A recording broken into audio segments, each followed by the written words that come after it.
Hello hi friends, welcome back to Netra's cookery channel. ಬನ್ನಿ, ಇವತ್ತು ಕರಿಬೇವಿಂದ ಒಂದು ರೈಸ್ ಮಾಡಿ ತೋರಿಸ್ತೀನಿ. ಹೇಗೆ ಮಾಡೋದು ಅಂತ ನೋಡ್ಕೊಳ್ಳೋಣ. ನಾನು ಅದಕ್ಕೆ ಒಂದು ಸ್ವಲ್ಪ ಕರಿಬೇವು ತೊಗೊಂಡಿದ್ದೀನಿ, ಹಾಗೆ ಕೊಬ್ಬರಿ ತೊಗೊಂಡಿದ್ದೀನಿ, ಒಣ ಕೊಬ್ಬರಿ, ಹಾಗೆ ಒಂದು 1/4 ಟೀ ಸ್ಪೂನಷ್ಟು ಮೆಂತ್ಯ, ಒಂದು 1/4 ಟೀ ಸ್ಪೂನಷ್ಟು ಮೆಣಸು, 1 ಸ್ಪೂನಷ್ಟು ಕಡಲೆಬೇಳೆ, 1 ಸ್ಪೂನಷ್ಟು ಉದ್ದಿನಬೇಳೆ, 1.5 ಟೀ ಸ್ಪೂನಷ್ಟು 1.5 ಟೇಬಲ್ ಸ್ಪೂನಷ್ಟು ಧನಿಯಾ, ಹಾಗೆ ಒಂದು 6 ಒಣಮೆಣಸಿನ್ಕಾಯಿ ತೊಗೊಂಡಿದ್ದೀನಿ, ಹಾಗೆ 1 ಸ್ಪೂನ್ ಜೀರಿಗೆ ತೊಗೊಂಡಿದ್ದೀನಿ. ಇದನ್ನು ಸ್ವಲ್ಪ ಡ್ರೈ ರೋಸ್ಟ್ ಮಾಡ್ಕೊಳ್ಳೋಣ. ಬನ್ನಿ, ಇಷ್ಟನ್ನು ಹಾಕಿ ಇವಾಗ ಹುರ್ಕೊಳ್ಳೋಣ.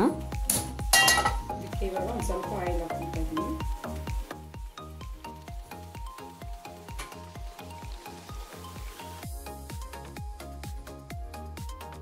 ಆಯಿಲ್ ಹಾಕ್ಕೊಂಡಿದ್ದೀನಿ. ಇವಾಗ ಮೆಣಸು, ಕಡಲೆಬೇಳೆ, ಉದ್ದಿನಬೇಳೆ, ಹಾಗೆ ಧನಿಯಾ, ಜೀರಿಗೆ ಇಷ್ಟನ್ನು ಇವಾಗ ಸ್ವಲ್ಪ ಹುರ್ಕೊಳ್ಳೋಣ. ಸ್ವಲ್ಪ ಫ್ರೈ ಆದ ನಂತರ ಒಣಮೆಣಸಿನ್ಕಾಯಿ ಹಾಗೆ ಕೊಬ್ಬರಿ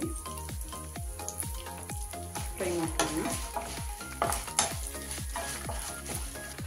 ಹಾಗೆಯೇ ಕರಿಬೇವು ಹಾಕ್ಕೊಂಡು ಪುಡಿ ಮಾಡ್ಕೊಂಡು ಬರ್ತೇನೆ.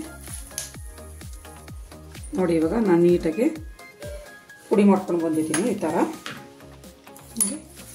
ಈ ರೀತಿ ಇಷ್ಟು ನುಣ್ಣಗಾದರೆ ಸಾಕು. ತರಿನೂ ಇರಬಾರ್ದು, ತುಂಬ ನುಣ್ಣಗೂ ಇರಬಾರ್ದು. ಇದು ಬಾಯಿಗೆ ಸಿಗ್ತಾ ಇರೋದು ಚೆನ್ನಾಗಿರುತ್ತೆ. ಬನ್ನಿ, ಇವಾಗ ಇದಕ್ಕೆ ಬೇಕಾಗಿರೋ ಒಗ್ಗರಣೆ ರೆಡಿ ಮಾಡ್ಕೊಳ್ಳೋಣ. ನೋಡಿ, ಇದಕ್ಕೆ ನಾನು 1 ಸ್ಪೂನ್ ತುಪ್ಪ ಹಾಕ್ಕೊತಾ ಇದ್ದೀನಿ, ಹಾಗೆಯೇ ಸ್ವಲ್ಪ ಆಯಿಲ್ ಹಾಕ್ಕೊತಾ ಇದ್ದೀನಿ, ಹಾಗೆಯೇ ಸಾಸಿವೆ ಜೀರಿಗೆ ತೊಗೊಂಡಿದ್ನಲ್ಲ ಅದು ಕೂಡ ಹಾಕ್ಕೊತೀನಿ,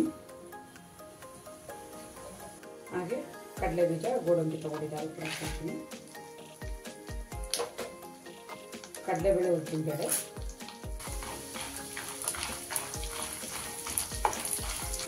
4 ಇಲ್ಕು ಬೆಳ್ಳುಳ್ಳಿ, ಹಾಗೆ 1 ಬ್ಯಾಡಗಿ ಮೆಣಸಿನಕಾಯಿ, ಒಂದು ಸ್ವಲ್ಪ ಕರಿಬೇವು.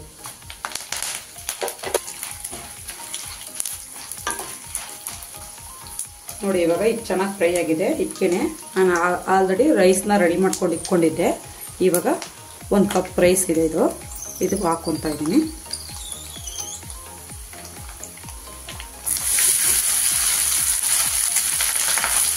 ಇದನ್ನು ಹಾಕೋಣ.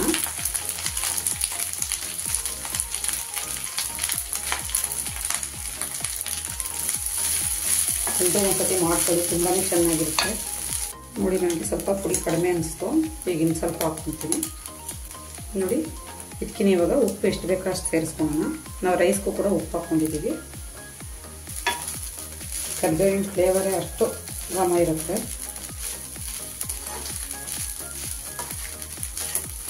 ಇವಾಗ ಕರಿಬೇವಿನ ರೈಸು ರೆಡಿಯಾಗಿದೆ. ಇವಾಗ ಸರ್ವ್ ಮಾಡಿ ತೋರಿಸ್ತೀನಿ.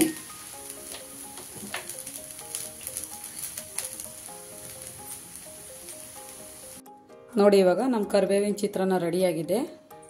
ನೀವು ಕೂಡ ಮನೇಲಿ ಒಂದ್ಸತಿ ಟ್ರೈ ಮಾಡಿ. ಹಾಗೆ ಈ ವಿಡಿಯೋ ಇಷ್ಟ ಆದಲ್ಲಿ ಒಂದು ಲೈಕ್ ಮಾಡಿ, ಶೇರ್ ಮಾಡಿ, ಕಮೆಂಟ್ ಮಾಡಿ, ಸಬ್ಸ್ಕ್ರೈಬ್ ಮಾಡಿ.